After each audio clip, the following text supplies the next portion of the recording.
Hi guys, welcome back to August Love Story, the channel. My name is Artieka. And I'm Tommy. And today we are reviewing Married at First Sight, Season 17, episode, I believe this is 5. That episode is called Take Me Down to Paradise City. If you guys haven't already, please take a minute to subscribe to our channel and turn on the notification bell. Let's start with Brennan and Emily. I wrote the absolute least about them. So one of the things that they talk about was her desire to work a lot and how she doesn't have a work-life balance currently. Yeah.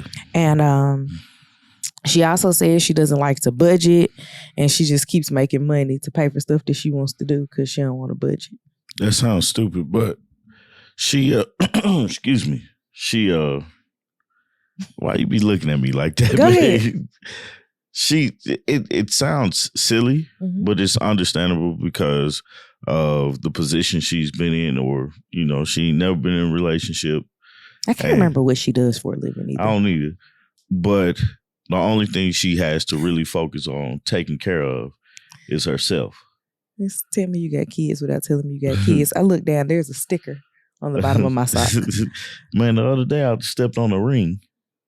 Man, that thing hurt. I was like, yeah, you need to pick this stuff up. But anyway, like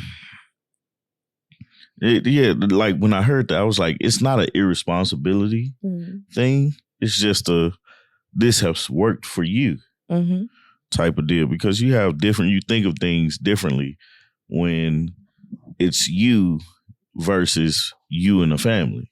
Right. You know? Because when it's just you, you don't have a lot of incidentals that you right. Like, I'm a plan for this. Like, it's just me.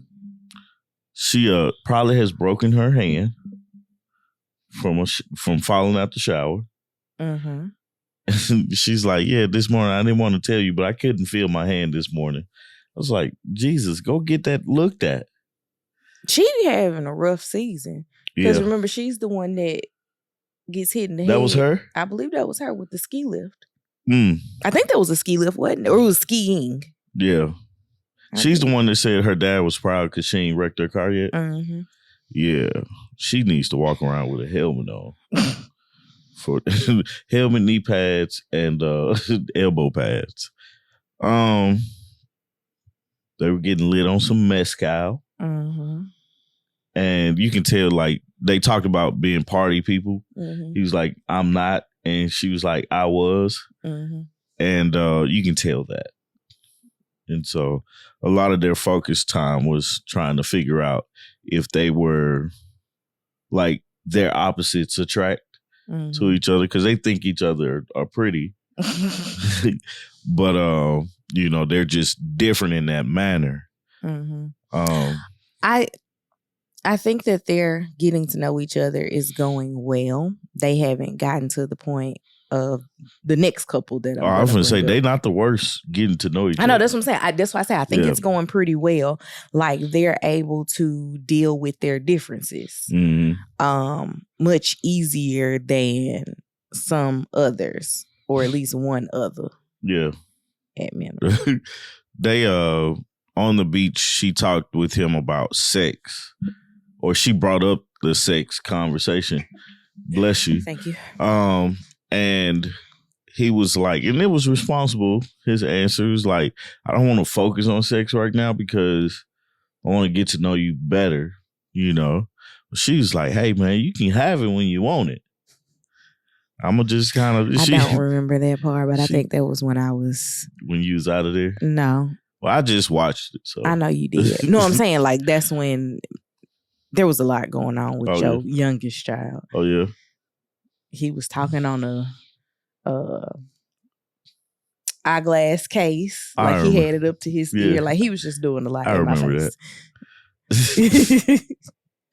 No, but yeah, she was like, basically, she's gonna let him lead in that arena. But she made it known, like, she brought it up. And so that he's pretty much, when you ready, it's here waiting on you.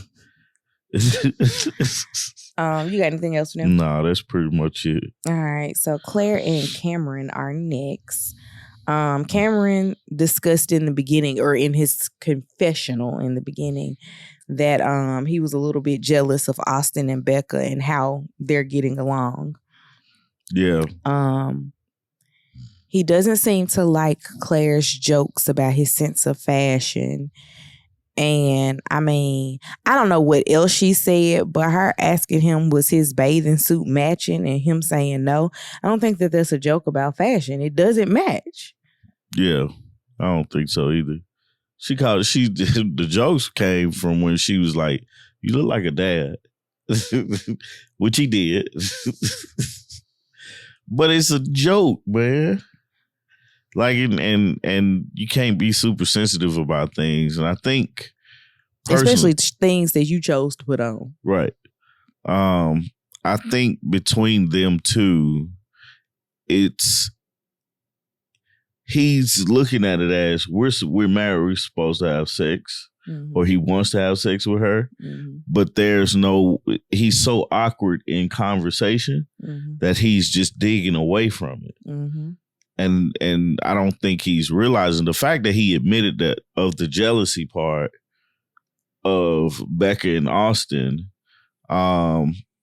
really tells you that he's looking at other people and like, hey, we're supposed to be there, instead of really honing in on what is going wrong or what could he do better in his. So comparing Becca and Austin and him, him and Claire, one of the easiest things is that Becca and Austin aren't even thinking about sex. Nah. Like, he knows about her surgery. Not to say that it would be a sex conversation if she hadn't had surgery. Yeah. But he knows that she just recently had surgery. So that's completely off the table right now because she just recently had surgery. So it's much easier to be like, let me focus on something else about you, because that's not even an area that I can entertain. Right. Like, it's not like if I'm real nice to her, I might get some. She's literally in recovery. So only thing I can do is kiss and touch a butt and booby. It's much easier to be like, okay, well, let's focus on getting to know each other. I don't feel like Cameron is hyper focused on the get to know each other. He's like, all right, so you like me enough to do it? Like, I don't even think it's that far. But what I do think is that he does not, other things have been able, like whatever, and what I see, right? Or what I'm thinking, the things that the women that he's been with, or, and stuff like that, it came because of something. He didn't have to do a lot of getting to know or anything like that. He just had to show up. And he explained a little bit of that later on, and I'm kind of jumping around here, but later on in the episode was like, she was like, do you feel like you need to work for things or do things just come? And he was like, basically things just come and I take the opportunity when they show. And she was like, you have to work for these things. Yeah, you have to work towards a path. Like, I wonder, like, I would have used a very specific analogy in his life to ask him, like, did somebody die and leave you to bike shop, or did you learn how to work on bikes and then learn about business and then move into it that way? Because you don't have to move, quote unquote, up into owning a bike shop, but you need to have a working knowledge of bikes. It has to be some type of progression or journey that got you here. It can't just be, I like to ride bikes, I'm going to go open a bike shop. It could, but that's the point she was making. No. But you still have to have progression, because I like to ride bikes, I want to open a bike shop. You have to still prepare to open a bike shop. You don't just... Right, yeah. Open your eyes. How did you get the money to start up? How did you do this? How did you do that? Yeah. How are you getting clientele? How is this, like, supporting your lifestyle? And I feel like this is, like, they could be a House Hunters episode. Yeah. I'm a bike shop owner and my budget is $3 million. Man, the crazy part, or the thing, she also asked him about therapy. And of course, she's a therapist, right? And she's devoted her life to mental health. I don't know specifically. Right. Where? Like. Yeah, I get you. Yeah. But so she asked, why aren't you in therapy now? Mm-hmm. When he said he thinks everybody would benefit from therapy, mm-hmm. which everybody probably would. And his answer was, it's just not for me right now in my life. And I get that answer, but like in conversation, you have to have a better response than that. Mm-hmm. Especially talking to a person who's, therapy is a big thing for her. Mm-hmm. She's getting her master's, like, as he said, you still in school. That's what he said? Yeah, he asked her, he was like, so you're still in school? He was like, I don't mean still like in a negative space, like, but she was like, yeah, I'm in my last, like she's at the last part of her master's program. Yeah. The last year of it. I thought this was a terrible conversation for them, though. Like they're like the whole episode, they're trying to get to know each other, but at every conversation, I feel like it's a stop somewhere. They have a fundamental difference, and one side or the other is ready to battle out that difference. Mm-hmm. Yeah, she was like, everything is different. Basically, she named about 3 or 4 different categories, and we're different here, we're different there, and they're trying to convince each other, hey, they were a good match. Yeah. And she was like, it's a lot. Yeah, all right, man. You in rocky waters right now. So it makes me wonder, like, one of the other couples was talking about what they asked the experts for. I want to say it was Becca and Austin. Mm-hmm. And she was like, I didn't ask for this, but I'm happy I got it. And Lauren even said it. She was like, she asked for something specific. Like, I wonder, did one or both of them lie about the open-mindedness or mm-hmm. whatever it is? I honestly think it's Cameron mm-hmm. that's doing it for the relation. That's doing it for the cameras. No, I don't. I think he's giving his authentic self, mm-hmm. but his authentic self is not matching up with what she thought about. Like mm-hmm. who lied in their application, I wouldn't know. Mm-hmm. But I think if you had to look at the 2 people, mm-hmm. Cameron needs to check what he's doing because his conversations don't go far. And the way you would think, like, no, I don't want to say normal people, but the way everybody else would think, he thinks opposite of that. Mm-hmm. The thing of helping her with her suitcase, I'm going back to the last episode, I'm like, normal, like, like simple things, simple gestures. Mm-hmm. As much as women say, I want to be independent, or, I don't like this, or I don't like that. You like something.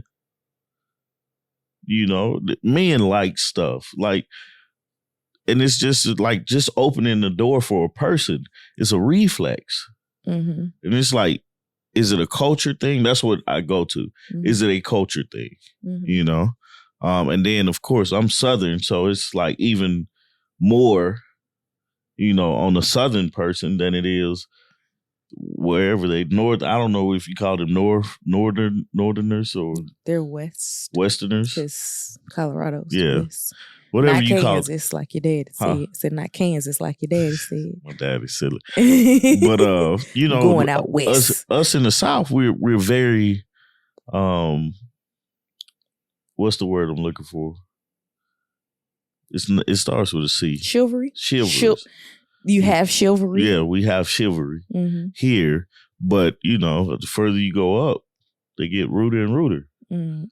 No offense to it or anything like that. But and I thought that, like, the first time I visited New York City, I thought that people would be, like, so rude because that's the stigma. Yeah. And it wasn't like that. No, it's things that we do here, they don't.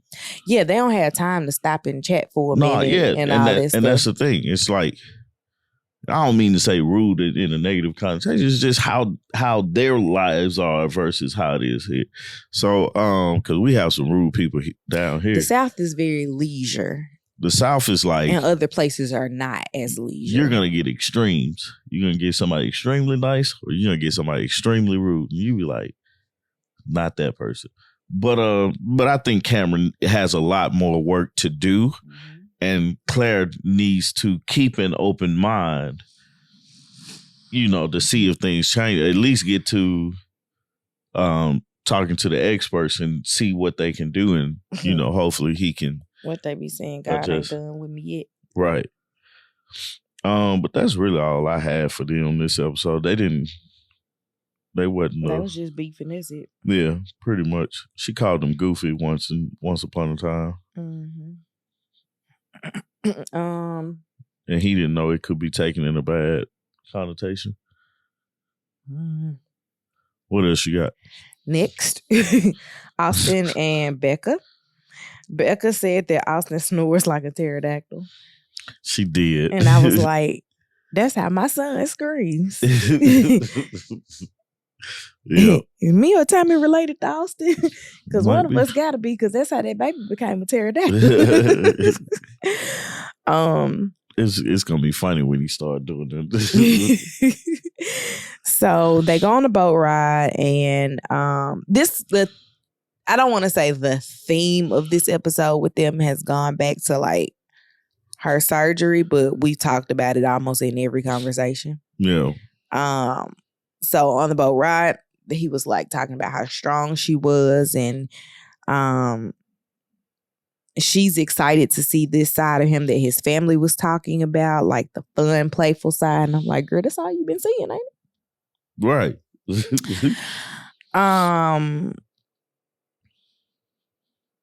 But they kiss. I thought they was gonna be like Virginia and Eric and be kissing all the time. Yeah. They close, but they ain't that extreme. They have a meal. I'm not sure what meal this was because it was still daylight, so it could have been dinner, but it could have been lunch. They talk about kids. He wants 2 kids. She says that she's imagined her life both ways, with and without kids. And she was like, ultimately, I've always said that it's up to my partner because I could swing one way or the other. I don't think that he liked that answer, but I don't think that he hated that answer, right? Yeah. And I get her answer because for a while, that's how I felt. Like, and you don't need to have kids. It's cool. You have them? Cool. I'm wondering if he has hit a concern yet with her ability to carry kids. Or if she even has that concern. I don't know. That's the thing I was thinking, was she swings either way because of her diagnosis. Yeah. Just because it's a possibility that she can't have children, Like the spine thing is literally the more concerning part of it for me than the endometriosis diagnosis, because like I said in a previous review, I know several people that have had or that have endometriosis and have still conceived naturally. But the spine thing concerns me with the carrying a baby. Yeah. Well, I'm glad they had that conversation because that's a reasonable conversation. We can see that they're progressing well together as a couple. Only like they're having the conversations. Like you said earlier, their focus is not on sex at all, seems like, but they're like actually having fun. She's smiling a lot, he's smiling a lot, having the conversations, doing things together. Like the boat ride, they did that in the rain. but sat there and talked to each other. And she was like, put your arm here. You can touch it. Mm-hmm. And, she just wanted to hold his arm, touching each other and stuff like that. You see the happiness in that, like later on, they probably get into an argument or something like that. But right now, we know somebody going to be crying at some point. Everybody cried this season. Right now, there's some enjoyment with the present. Mm-hmm. And I think that's what you have to do. Especially in meeting a stranger, you have to enjoy the present thoroughly. And I think that's what they're doing. And that's what's helping them seem like they're learning so much about each other. And then I think it's their attitudes toward things. Yeah. They're very similar in things that you would think they would be similar. Yeah. Mm-hmm. Just going back 1 second, Claire and Cameron seem like they don't listen to the same music. I can see that. You know what I'm saying? Yeah. Austin and Becca look like they have had a lot of shared experiences. Like they might even say, I used to go hang out at XYZ and I would be there on Friday nights. And he'd be like, man, I used to go there every Saturday. Yeah. Like it seemed like they would have those type of shared experiences. And even Emily and Brennan seem to be like, they found a level ground of right. Let's have fun, but let's also find out things about each other. And it's working for them. Like Claire and Cameron are just literally this is gonna be over for the honeymoon here. That's what it feels like. Mm-hmm. Just because it's not the interest in getting to know each other is there, but they're getting to know each other looks different. Mm-hmm. And they haven't found that level thing because they're still talking about, and it's an overanalyzing thing on her side, and it's an underanalyzing thing, if that's a thing, on his side, because I don't feel like he's paying attention to her, right? And I feel like she's paying too much attention to start nitpicking at things. I just hope that they don't end it at the honeymoon because Lord knows Married at First Sight is going to push the other couples on us for way too long when they run out of things. And they've already run out of things because they lost Michael.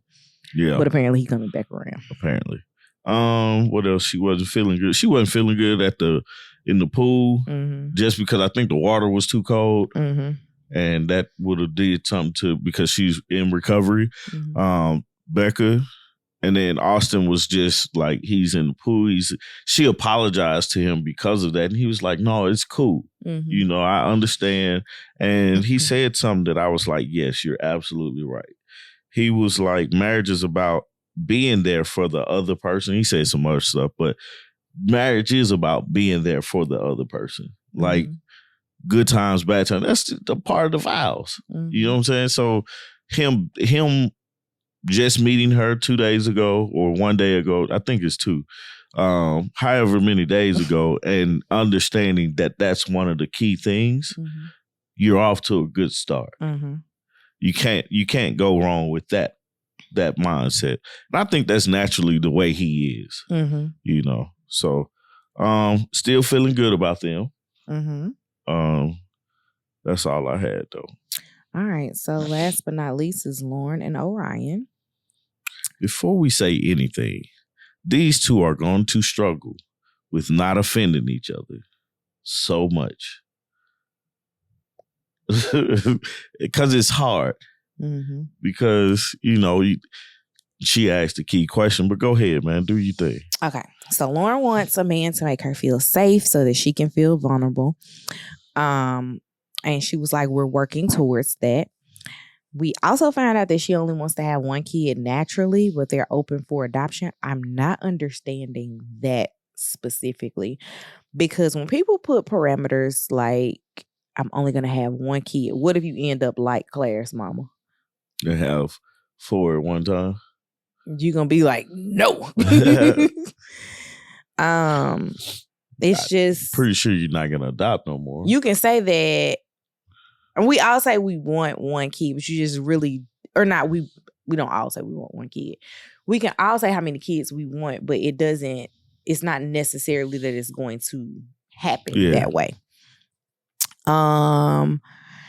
He wants to watch her lay her edges. He said, "Put them down." Yeah, I want to put your edges down. And so she showed him how that all works, and they made that a big cultural conversation.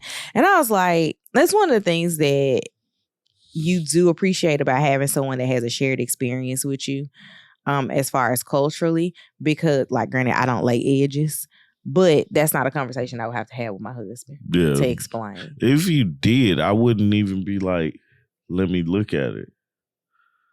Well, it's because you've been exposed to it. I guess so. You remember when Trin laid Lily's edges? I do remember that. I couldn't do nothing but laugh. I was like, oh my goodness. Lily didn't know what was going on. She did my hair. Yeah, that's it. They talk about gender roles in a relationship. He wants everything to be 80-20 financially, but he said it may take some time to get there. She doesn't feel comfortable initiating financial conversations with partners. And I was like, I get that, because if you've never lived with someone, there's no need to talk finances in depth like that. Like, it's literally, do you have enough money for what we're doing in this moment? Mm-hmm. It's really all that matters. That's it. When they're not living with you and there's no shared income. I do think that the 80-20 on finances may come back to haunt him.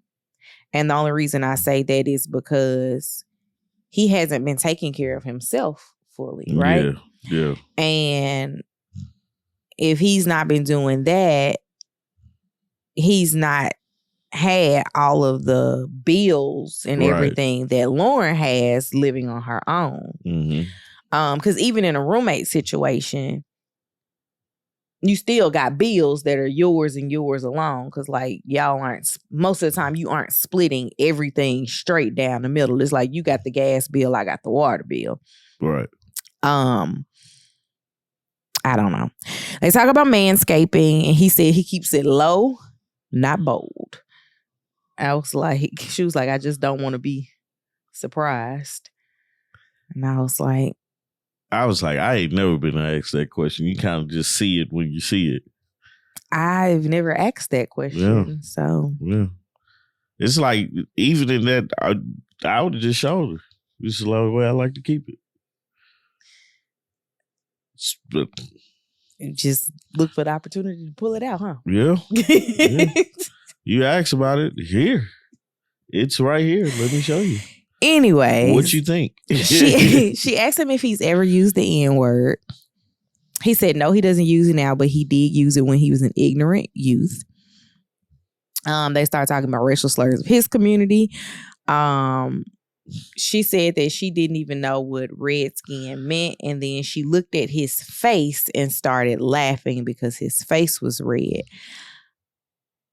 I had heard what it meant, but it's also not a phrase that I would use outside of knowing what it meant, unless I was truly saying, or not even I wouldn't use that word. I would be like, your skin is red. Yeah. Because she was looking at it from you got sunburned, your face is red vantage point. And I was like, yeah. Then he said he was heated about this conversation because he felt like she tried to gloss it over and make it not that big of a deal. And she was like, you treated me, the black woman, differently than you treated the white man. And completely honest, when he said reservation, I was like, I could see how you could get that word confused with resort. Mm-hmm. She also said she never used the word. And then she said, oh, and I'm looking at your skin. It's red. I'm like, that's not even what it meant. So she was like, Do you think she did that? I don't think it was intentional or she meant anything by it. I didn't either. And he took it as a racial slur. Which it is a racial slur. However, the way that she used it showed that she didn't know what it meant. And then he explained it to her, but he was mad before the explanation. Yeah. So, and I'm trying not to be biased over the N-word but I think the difference in him using the N-word versus her doing that is like she didn't have to laugh, right? If she could have kept that in, I think it'd have been better. But the difference is it's a known fact, you know, and with he doesn't have to have the explanation of it explained to him, right? But with Redskin, yeah, you do, and it's crazy because I think of Redskin. I don't even think of Native Americans. I think of the football team. And that's why they wanted to change. That's why they wanted to change the name. But he explained to her what it means, and I think that's going to be one of their biggest struggles. It's trying not to offend each other. And when you have to live with a person or be in a relationship with a person, and the first thing you have to do is think about, is this going to be offensive? That's not going to work out. Yeah, it was just a matter of you saw that she didn't know, and you saw that that you had to educate her. So that says that there was ignorance in it, right? Yeah. And that's one of those things that's a word that we also look at negatively, ignorance.